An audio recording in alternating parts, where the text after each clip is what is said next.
As I stood there in the middle of the buzzing crowd, gripping my phone tightly, a whirlwind of emotions took over. Disbelief, anger, and something akin to betrayal.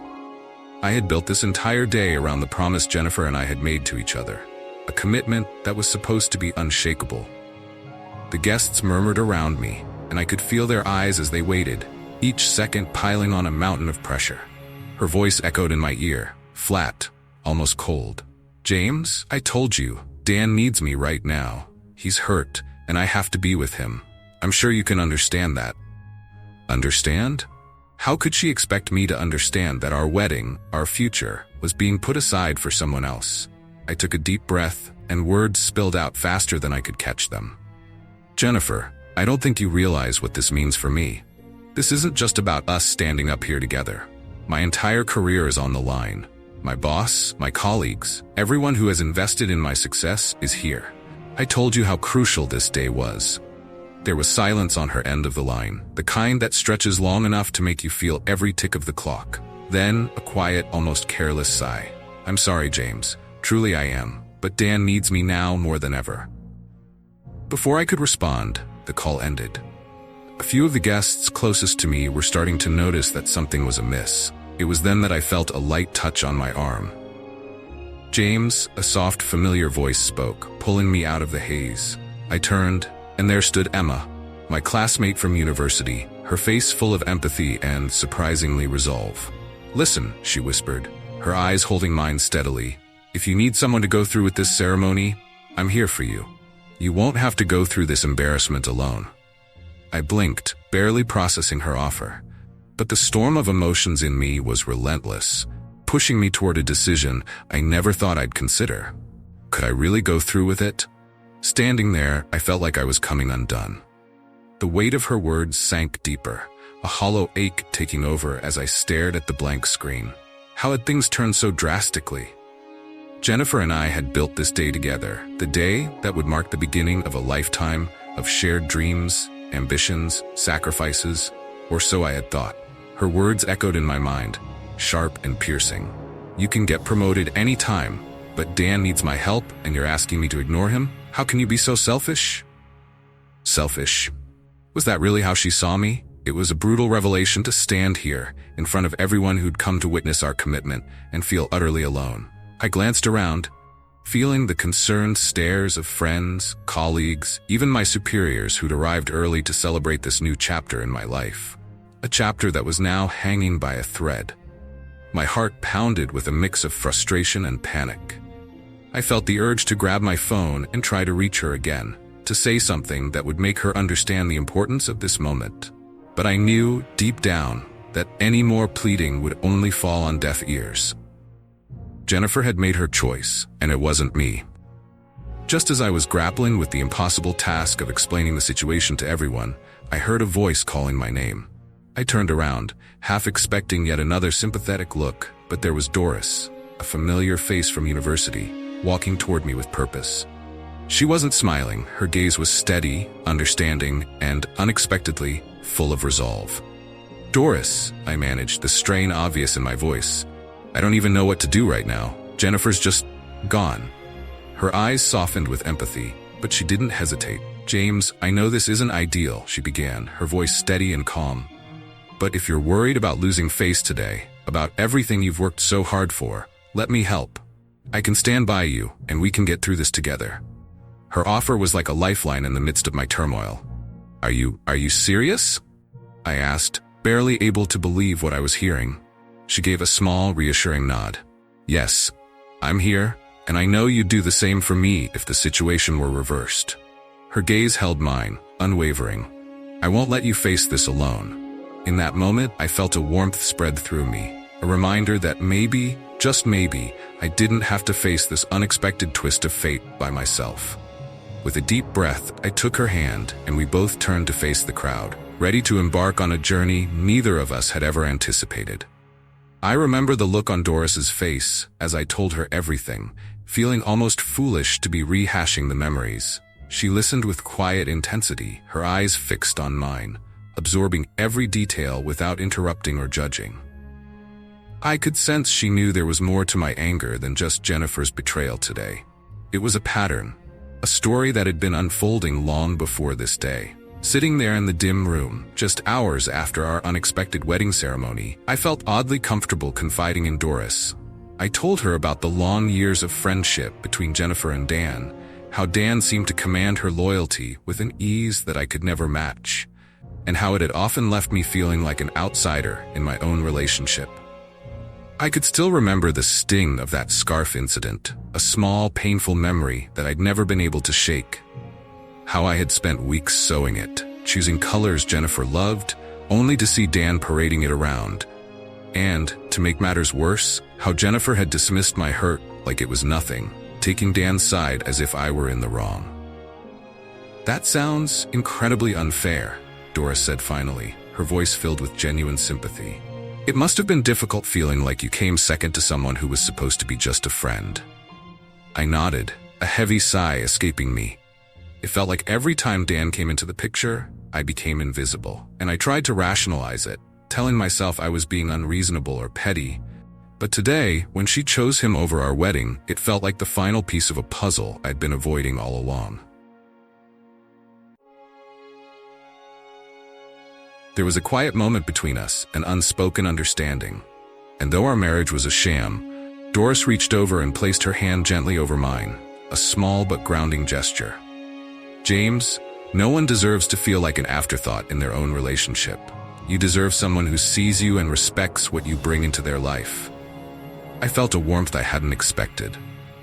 A sense of relief in having someone see my hurt, validate it without dismissing it. For once, I didn't have to defend my feelings. The next day, we had to navigate the questions, the sudden curiosity of our families and friends about this surprising union. Doris was incredible, natural and poised as if this were always the plan. Her parents were thrilled, oblivious to the complexity behind our union, while my parents, although cautious, were relieved to see me with someone who had my back. As days turned into weeks, our pretend marriage felt anything but fake. Doris was always there, listening, offering advice, and sharing her own life with an openness I hadn't known with Jennifer. Slowly, something began to shift, a realization dawning that maybe, just maybe, this unexpected twist was what I had been needing all along. Doris saw me in a way Jennifer never had. And for the first time, I found myself daring to believe in a love that wasn't bound by conditions or the shadows of other people. Reflecting on the whirlwind that had brought Doris and me together, I couldn't help but marvel at the difference she had made in my life. Jennifer's betrayal had once felt like a final blow to my trust, but Doris had somehow turned that pain into a new chapter. A chapter I hadn't anticipated, but had come to cherish. I remembered the day Jennifer had promised, with what I'd thought was sincerity, to step back from Dan. I'd held on to that promise, wanting so badly to believe she could prioritize us, only to see her abandon me on what should have been the most significant day of our lives. That was when I finally understood that she and I had always been on different paths. I'd been in love with the idea of someone who wasn't truly there for me, and once I saw that clearly, moving on became easier, especially with Doris by my side. Doris, unlike Jennifer, had a warmth that was genuine and a loyalty I hadn't known I needed. The more I spent time with her, the more I came to see just how different she was from Jennifer. She didn't wait for me to ask for support.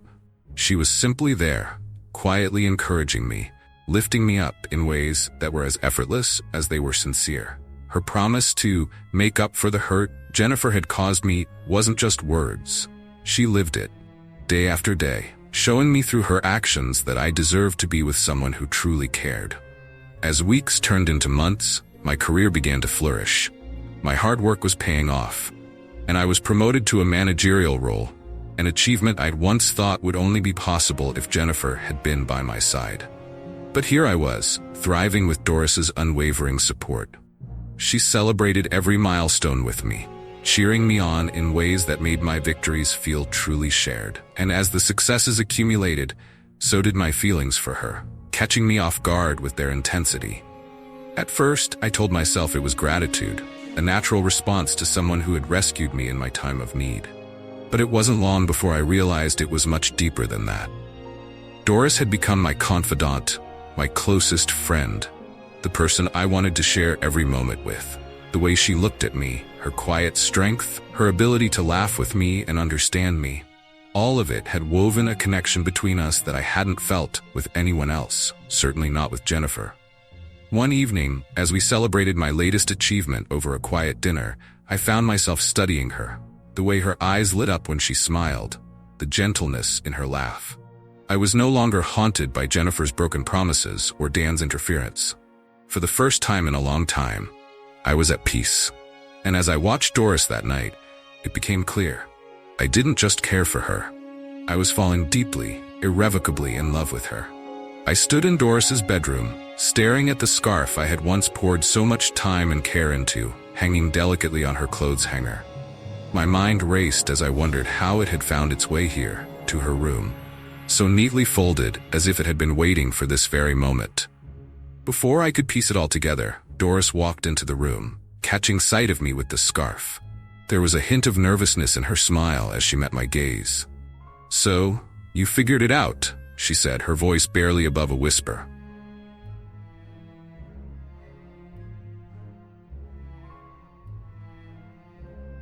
Her words hung in the air between us, and I could feel something shift, a truth surfacing that neither of us could ignore.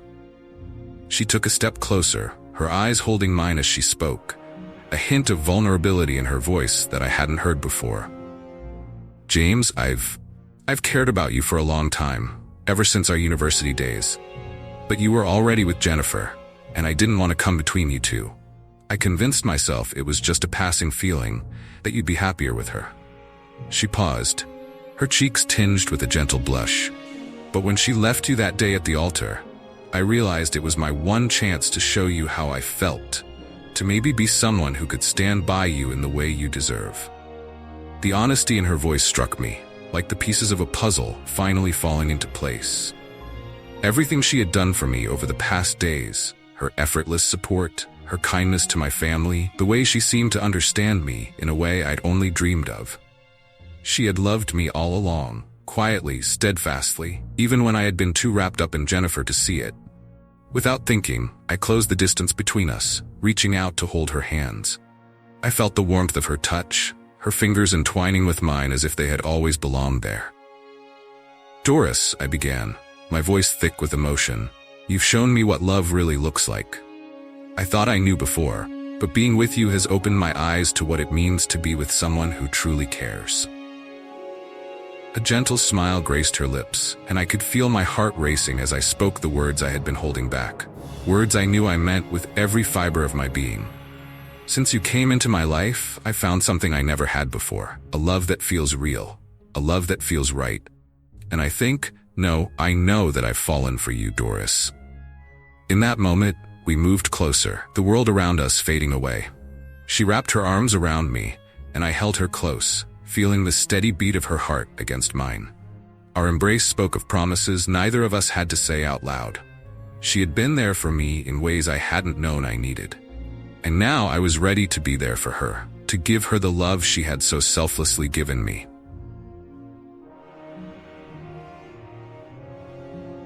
We stayed that way for a while, holding each other in a silence that was as comforting as it was profound. I knew then that this was the beginning of something beautiful, a love story we hadn't expected but one that felt destined all along. That morning felt like any other, quiet, peaceful. Doris was humming softly as she prepared breakfast, the aroma of coffee and freshly baked bread filling the air. It was a sense of warmth and normalcy that I hadn't known before her, and I savored it, grateful for this new chapter we'd built together. When the doorbell rang, I thought nothing of it and went to answer, only to find myself face to face with Jennifer. She looked as if she'd walked out of the past, carrying that same air of entitlement, completely oblivious to the wreckage she'd left behind. She stepped forward, her arms outstretched, as if nothing had changed. I held up a hand, stopping her in her tracks. "What do you want?" I asked, my voice edged with frustration. "I thought you were busy with Dan, or did something finally change?" Jennifer blinked, feigning surprise. "I don't know what you mean," she said casually. "I've come to marry you." A bitter laugh escaped me. "You must be joking. You gave up our wedding to be with him, Jennifer. I made it clear then that you and I were done, and I meant it. This marriage isn't something you can just waltz back into." Just as I finished speaking, Doris stepped into the doorway, her expression steady and composed, a silent but resolute presence by my side. "Who is this?" she asked, her tone calm but unmistakably protective. Before I could explain, Jennifer cut in, her voice rising. "I'm his girlfriend. I don't know who you think you are, but you'd better step aside." But Doris didn't flinch. She looked at Jennifer squarely, and before I could even say a word, she turned to me and then back to Jennifer. "You heard my husband," she said firmly. "You're not welcome here." Then, without another word, she reached forward and shut the door. For a moment, we just stood there, a sense of relief mingling with disbelief at Jennifer's nerve. Doris gave me a small, reassuring smile, and we returned to our morning, thinking the worst was over. But the very next day, our lives took another unexpected turn. When I answered the door, this time it was 2 police officers standing on our doorstep, informing us of an investigation into an alleged sham marriage filed by Jennifer and Dan. My initial shock quickly turned to frustration, but Doris, steady as ever, took my hand, and together we recounted every detail of our relationship to the officers. Friends and family from both sides were quick to vouch for us, affirming the legitimacy of our marriage.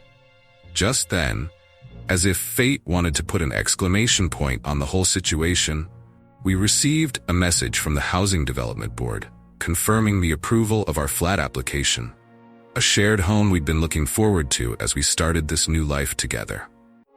The message was a perfect rebuttal to Jennifer and Dan's baseless claim. With the truth on our side, we were cleared of all charges, while Jennifer and Dan were taken into custody for filing false statements. As we walked out of the police station, the weight of the ordeal finally began to lift. Doris gave me a comforting squeeze, her fingers laced tightly with mine. I stopped for a moment, looking at her, feeling an overwhelming sense of gratitude. "Doris, I don't want there to be any doubt between us anymore. Let's make it official. Let's register our marriage properly, so there's no more room for anyone else to interfere in our lives." Her eyes softened, a brilliant smile breaking across her face. "I'd love that," she whispered, pulling me into a hug that said more than words ever could. A year later, our lives had transformed completely. We welcomed twins, a boy and a girl, who filled our days with laughter and joy. Looking at them and at Doris, I finally understood what real love and partnership looked like. Together, we had faced the unexpected, and together we had built a family, one that would always be there, steady and strong, no matter what life threw our way. Thank you for watching this video. We'd love to hear your thoughts, so drop a comment below. Share your own romantic stories or confessions of love and betrayal through our mails. Let's create a space where we can connect over our experiences in love, both the sweet and the bittersweet. Remember to subscribe for more heartwarming and thought-provoking stories. Until next time, keep the love alive.